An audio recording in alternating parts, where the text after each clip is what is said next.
Yes? Harry, this is Gloria, and I'm just in the mood to go for a long ride in the moonlight. Would you like to pick me up in about half an hour? Gee, I'm sorry, Gloria, but this is Tuesday night, and I wouldn't want to miss the Johnson Wax Program with Fibber McGee and Molly.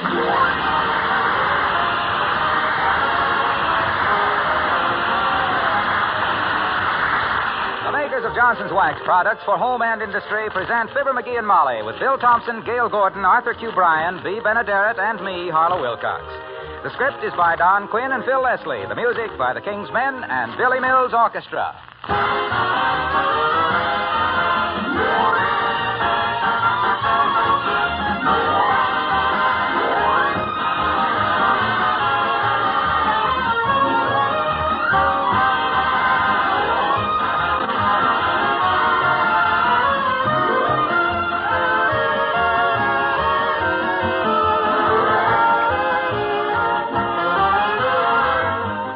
Those of you who use wax polish regularly know all about how your home grows lovelier with every application. But if you've yet to discover the beauty of wax polishing, you certainly have a most pleasant surprise coming. For example, you'll be really amazed at the shining new beauty of your floors when you first wax polish them with genuine Johnson's Wax. For the very first time, perhaps, you'll appreciate the real beauty of your dining room tabletop, because Johnson's Wax brings out its beautiful natural grain and gives it a lovely mellow polish. Your chairs and sideboard and bookcase suddenly gleam with a lustrous, satiny, dry sheen. Ornaments, leather articles, picture frames are richer looking. And when Johnson Wax polished, your lovely things are wax protected against wear, dirt, and spilled things. So, for a lovelier home that's easy to keep lovely, get Johnson's Wax, paste, liquid, or cream.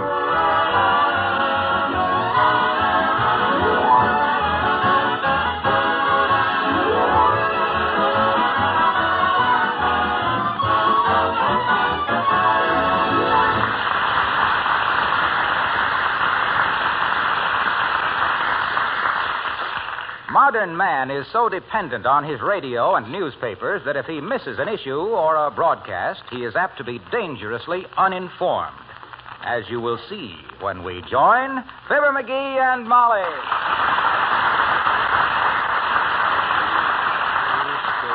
McGee, we should get that radio put back together. I've already missed 2 installments of Heartbeats for Housewives.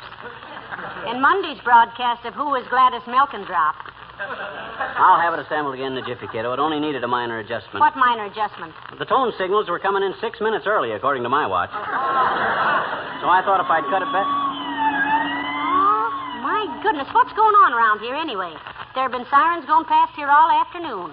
Is there a fire someplace? Those aren't fire engines. Those are police cars. Now, let me see. I think if I jumped the ground wire past the grid leak, it might have a tendency to speed up the heterodyne. What do you think?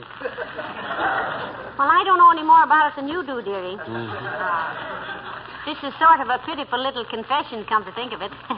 When it comes to radio, and we did. There goes another squad car, McGee. Mm-hmm. What do you suppose is going on? Probably going down to Joe's grease spot to get the chief a hamburger. Them guys love to tear down Oak Street with a siren screaming, screech up to a restaurant door with the brakes smoking, run inside with drawn guns, and come out with a sack of sandwiches. And then tell me to break it up. 3 times last week they did that to me. There's one going the other way. Yeah. If that's a hamburger for the chief, he certainly likes it rare. Probably sent him back for a slice of onion. I don't see... Come in. Oh, hello there, Dr. Gamble. Hello, Molly. And how are you, Dreamboat? Hi, skin grafter. Is it you them throttle-happy cops have been chasing around the neighborhood? What are they after you for? Did you leave one of your hacksaws in a patient's tummy? If you'd listen to your radio, corn cob, you'd know what's going on in the world. Or you can wait and read all about it in the evening paper. Molly will explain the big words to you. Yeah, but what is going on, Doctor? We couldn't listen to the radio because little atom splitter here. He had an idea for rewiring it. Rewiring it for what? No, don't tell me. I talk in my sleep, and I don't want to bore myself with it. But do you mean to say you haven't heard about Bullets Brannigan breaking jail? What? Bullets Brannigan busted out of the pokey? My goodness, when, Doctor? A couple of hours ago. He walked out of the county jail like it was made of jello. Oh, I always said that Who's Gal was strictly for comedy. You could pick your way out of that roach trap with a paper clip. Why, the bars are farther apart in there than they are in Kansas. The contractor must have been Houdini's cousin. This Bullets Brannigan is a pretty desperate character, is he, Doctor? Desperate? She was talking to me. Why, that guy's quicker on a trigger than Roy Rogers. He shot his way out of more trouble than a Peoria pool shark. Ain't that so, Needle Nose? Yes, but I can't condemn the man too much. Had an unfortunate childhood. What you mean? His father practiced the cornet. I hate to think of a criminal like that loose in our own neighborhood. It lowers real estate value. Well, don't worry about it. The whole police force is out after him. Ah, pata, them fallen arches couldn't catch a broken-down hay wagon in a dead-end street. I got a good notion to go down to police headquarters and show those mugs how to organize a manhunt. I'd drag out the throw net. Throw out a dragnet, dearie. I'd get out my old 12-gauge shotgun, and I'd drag that cheap hoodlum into headquarters so fast Well, what was that? That was a siren, sweetheart. Huh? The mating call of the squad car. Well, get your hat, McGee. I'll drop you off at police headquarters, and you can show those amateurs what it's all about. What? And leave my little wife alone at a time like this? You think I'm a coward? Well, I could go to the police station with you, McGee. It might be... What? And leave our little home in a crisis like this? Why, I should be here defending our little nest against... Hey, Doc, where are you going? Any place else.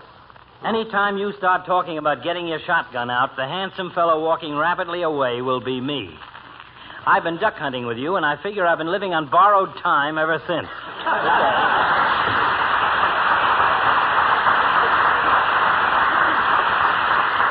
Are you really careless with firearms, McGee? No, in the first place, my shotgun don't work. There's been a shell jammed into the breech of it for 8 months. Perfectly harmless. Besides, Who's that? Let's see now. I don't know. It's a tall man in a dark overcoat with his hand in his pocket. Come in. No, wait. Too late, McGee. Hi, Bud. Now, if that's a gun in your pocket, sir, don't bother to take it out. The only Colt I've ever enjoyed looking at was Flicker. Well, I'm very sorry to disturb you, madam. I'm Sergeant Jeffries, plainclothes detail. Oh, I knew you were a flatty the minute I popped the peeper on you, Sarge. My name's McGee. This is my wife, Mrs. McGee. How do you do, I'm sure. What can we do for you, Sergeant? We're looking for an escaped desperado, Mrs. McGee.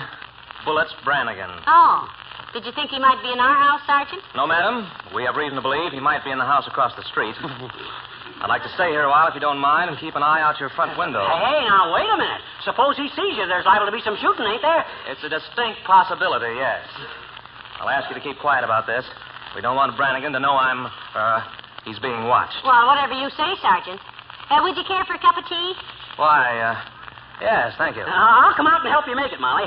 I'll stand behind the stove and tell you when it's boiling. Call me if you need me, Sarge. I'll be right behind the stove.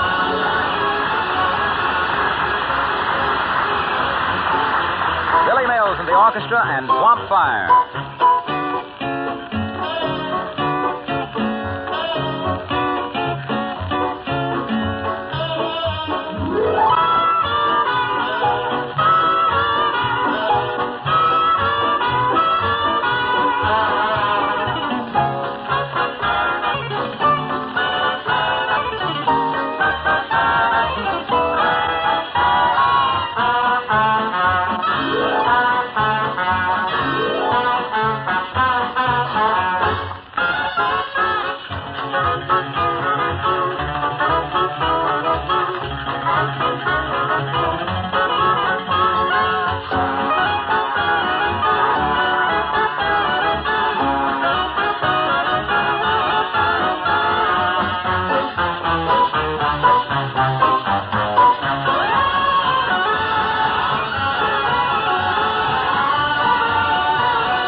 A231, quick.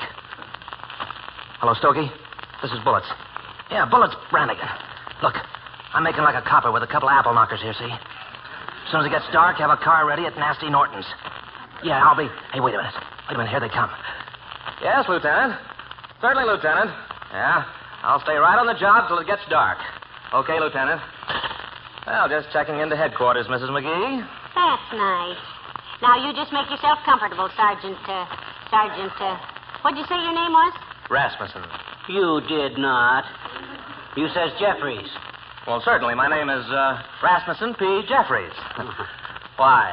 Oh, I just wondered is all. The initials on your belt buckle are GB. Yeah, well, that belt buckle's a gift from the chief for good conduct. What's the GB stand for? Good boy. Well, now, isn't that nice? Is that chair perfectly comfortable, Sergeant? Perfectly, thank you. I used to have that chair rigged up with a couple of dry cell batteries, Sarge. Give people a shock, just for laughs. Used to call it the electric chair. No. Don't get up, Sergeant. It doesn't work anymore. You're perspiring, Sarge. Too warm in here? No, it's very comfortable, thanks. Hey, look, if you folks would like to go out to a movie or something, I'll keep an eye on things for you. Oh, no, thank you, Sergeant. No. I'd be afraid to stir out of the house till they catch that beast, Bullets Brannigan. Yeah, that rat. I'll bet he's as yellow as a canary. Hey, point that gun some other way, will you, Sarge? From where I'm standing, it looks like the Holland Tunnel. Well, I hope you'll stay and have dinner with us, officer. Thank you, Mrs. McGee. If I don't catch sight of Brannigan by dark, I'll be on my way. Back to the... Hey. Look at the sergeant, Molly. Shaking like a leaf.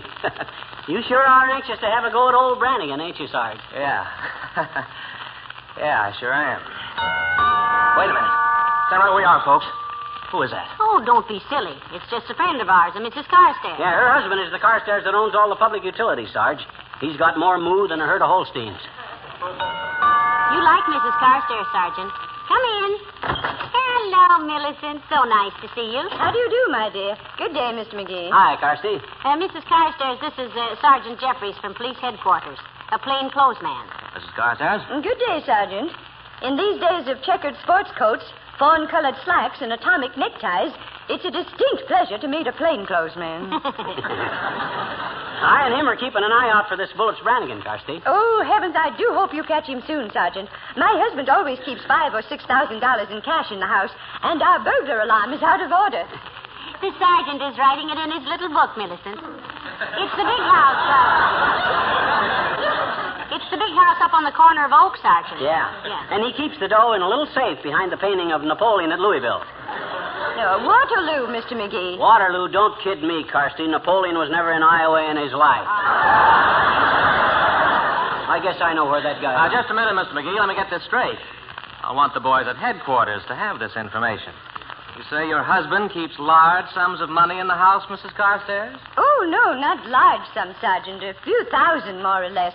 For incidental expenses. Yes, in case he incidentally wants to buy a railroad or something. And it is kept in a wall safe behind the picture in the study, I presume. Yes. Roebuck the butler will show you where it is. You'll be glad to meet Roebuck. He was a former pistol shooting champion. The sergeant's putting his book away, Carsty. Got all the information he needs, eh, Sarge? That's right. Well, please call on us and see what can be done about our burglar alarm, will you, Sergeant? The minute this Brannigan business is over, madam, I shall give it my closest attention. Believe me. Thank you. Good day, Mrs. McGee. Goodbye, Millicent. Seen anything suspicious across the street yet, Sergeant? No, nothing yet, Mrs. McGee. Hey, Sarge, let me wear your detective badge a while, will you? Huh? Just for a little while. Oh, I don't... Well, I couldn't do that, McGee. Against regulations, you know. Now, be your age, dearie. Besides, you've got a badge of your own in your collar button box. Yeah, but there's no fun in just being a chicken inspector. I want to see how it feels to be a real cop, like Jeffries here. How does it feel, Rasmussen? Well, it all depends. Right now, it feels very good because... Hello, folks. Get your hands up, mister. If you move, I'll shoot. Yes, and if you shoot, I move. Oh, brother, and they say my jokes are corny. This isn't Bullets Brannigan, Sergeant. This is Harlow Wilcox. Mr. Wilcox, this is Sergeant Jeffries from headquarters. Oh, excuse me. Quite all right, Sergeant. But do I look like a crook? Crooks don't necessarily look like crooks these days, mister. Why, I might even be one myself. The Sarge is keeping an eye out for Brannigan, Junior. We think he might be holed up in that house across the street. Well, I hope you nab him, fellas. Although, personally, I almost hate to see Brannigan caught. Is that so? Explain that, Mr. Wilcox. Sure. You heard those squad cars dashing around town all afternoon? Heard him? I haven't heard so much screaming since the Legion parade when a mouse ran across in front of the bagpipe band. Well, you see, the longer those cars are out, the worse they'll look. That means they'll all have to be cleaned up. And our police force uses Johnson's car new. You know about Johnson's car new, Sergeant? You soon will, Sergeant. Most marvelous treatment in the world for dingy-looking cars, my boy. And so simple to use. Apply it, let it dry, and wipe it off. Yeah. And there, in 9 words, you have the greatest beauty formula since Cleopatra fell into the olive oil. Yeah, but what's Brannigan? That's why I hope they delay finding Brannigan a while. I want those squad cars to get good and dirty. Oh. You just ask the boys at the station about car news, Sarge. It's spelled C-A-R-N-U. Thanks. I can hardly wait. You have to leave already, Mr. Wilcox? Yes, the man who taught me salesmanship before I went to work for Johnson's always used to say, make your point and get out, son. What were you selling then, Waxy? Pencil sharpeners. So long now.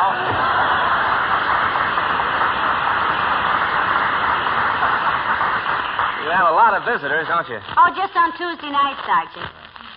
The rest of the week, it's very quiet around here. Don't you like people, Rasputin? I don't like too many people around when I'm, Well, I can understand that, of course, but we never have very much. Wait a minute. Who could this be? Why, it's Mr. Wimple, Sergeant. And who is Mr. Wimple? Oh, just a guy. He's harmless. His wife is always beating the bajunior out of him. He's the long worm that has no turning. Okay. Let him in. I was going to. Come in. Hello, folks. Hello, Mr. Wimple. Hi, Wimp. Shake hands with Sergeant Jeffries, Wimp. He's on the Brannigan case. How are you? I'm very pleased to meet you, Sergeant. Maybe you know my wife, Mrs. Wimple.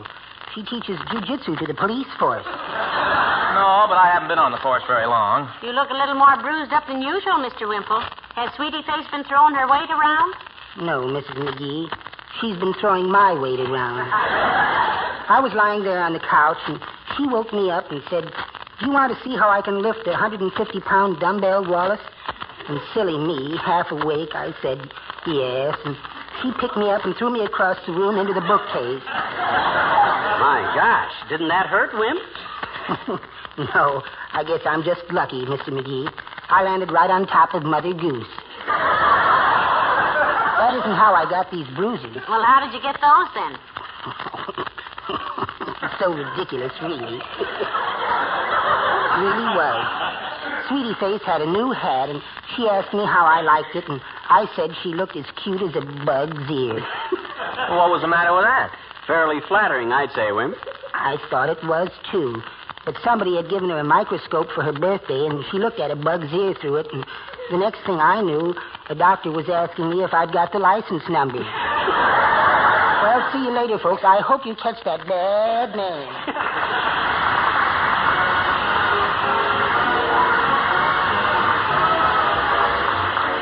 The King's Men sing Patience and Fortitude. Patience and fortitude, patience and fortitude, patience and fortitude, and things will come your way. When lonely solitude makes life seem pretty crude, patience and fortitude, and things will come your way. Couldn't wait for the eggs to hatch, used to burn both ends of the match. Couldn't wait for the cake to bake, now I can see it's a big mistake. Patience and fortitude, patience and fortitude, patience and fortitude, and things will come your way. River wears away the rock with patient fortitude, and rust will spoil the strongest lock with patient fortitude, and the grindstone wears away the night with patient fortitude, and the same applies to a nagging wife. Have patience, fortitude, patience and fortitude, patience and fortitude, patience and fortitude, and things will come your way. Now Pullman trains will have some space, Monty Woolley shaves his face, Crosby's horses win a race with patience and fortitude. Sunny skies will come from gray, dizzy passions fade away. You can build a house someday if you only say patience and fortitude, patience and fortitude, patience and fortitude, and things will come your way.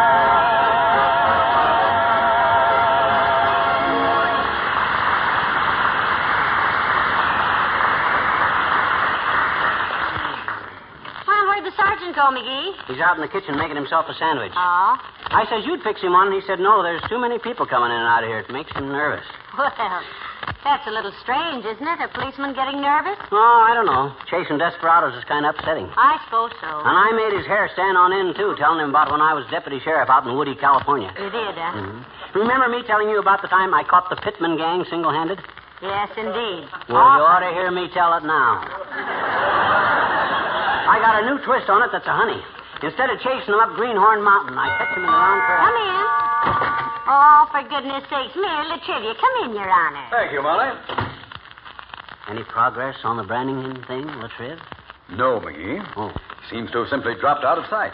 We have all the roads patrolled, the bus and railroad stations watched, the airport covered, but no results. As a matter of fact, he was last seen in this very neighborhood. Sure, he's thought to have holed up in that house across the street, Latrivia. Sure. One of your cops is right in here right now, keeping an eye on him right now. I'm helping. Oh, good. What officer is it? I know most of them personally. Sergeant Jeffries, Mr. Mayor. Rasmussen Jeffries. Jeffries. Must be a new man. He says he will be when he has a sandwich and a bottle of root beer. I'd have swore that was a joke.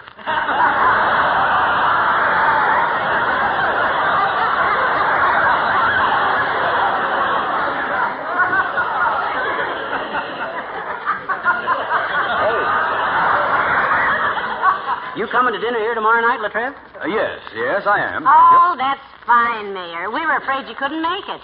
You said, your sister had no one to leave the children with. I know, but I managed to find a sitter to come in and watch the youngsters. Sitter, huh?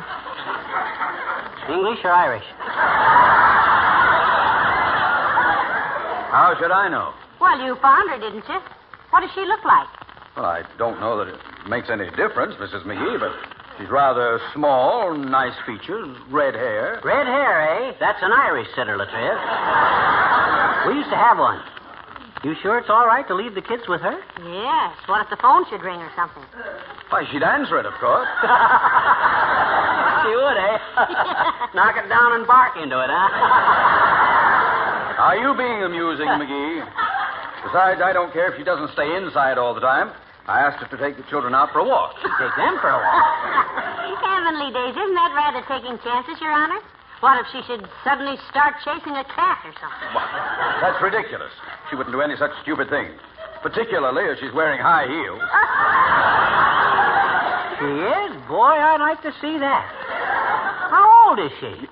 Mind your manners, McGee. Huh? You don't even know her. However, I'd say she was about 24. That's a pretty ripe old age. Does she like to be petted, Your Honor? Well, I remember one evening we... For goodness sake, will you...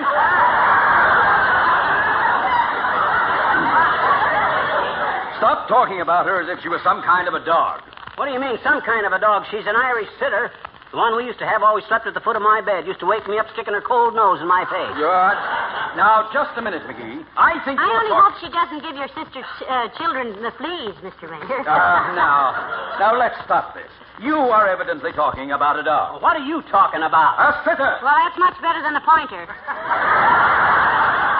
bad manners to point if the children ever I stop. tell you, she is not a pointer. A sweeter. She's a young lady that barks with... She stays with my sister's feet. My sister's children went... she... You can't... She always... You were the ones that... You...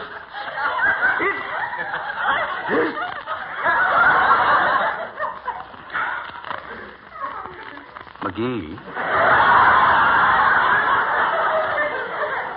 Yes?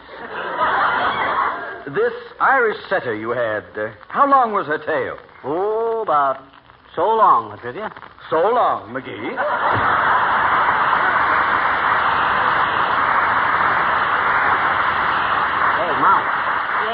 I see you slip Latrivia a note? Yes, you did. Well, what about? I don't like anybody... I'll tell you when. Miss McGee, I'm Officer Leslie, the mayor's driver. Where is he? Where's who? The mayor? He just went No, out. Brannigan. What? Well, Sergeant Jeffries and I think he's hiding out in the house across In the the kitchen, officer. Huh? Thank you. All right, Brannigan, come on out or I'm coming in. What? Hey, what the... Oh, no, you don't. Drop that gun, you. Oh, darn you. You shot a hole right in my sandwich. Hey, cut that out, officer. That's Sergeant Jeffries. No, dearie. That's Bullets Brannigan. Take him away, officer. I'll do that, and many thanks for the tip, man. Come on. Oh, take it easy, boys. Well, I'll be... You mean that guy was Brannigan all the time? What did you think? Just part of the time? Yeah, but how? I mean, why? I mean, well, gee whiz. How'd you know he wasn't a real cop? It was very simple. Huh? He passed the sideboard in the dining room half a dozen times and never even took an apple.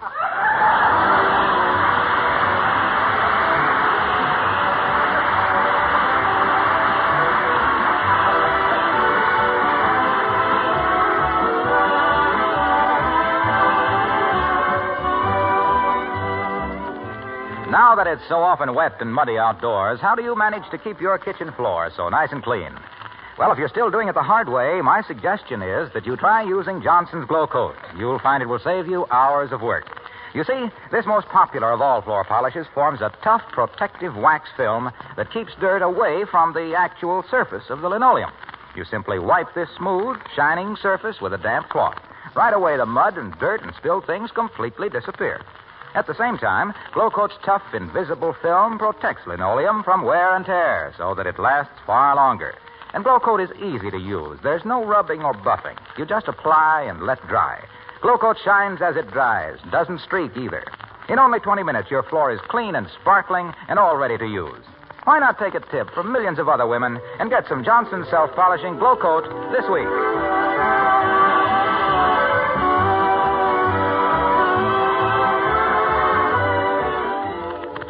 Ladies and gentlemen, we'd like to pay our respects to the late Marlin Hurt, who endeared himself to millions on this program as Beulah. And who went on to make new friends as the star of his own program. We know you will all miss the laughter that Marlin gave you. And we who worked with him will all miss him as a friend, a gentleman, and a great performer. Good night. Good night, all. This is Harlow Wilcox speaking for the makers of Johnson's Wax Products for Home and Industry, inviting you to be with us again next Tuesday night. Good night.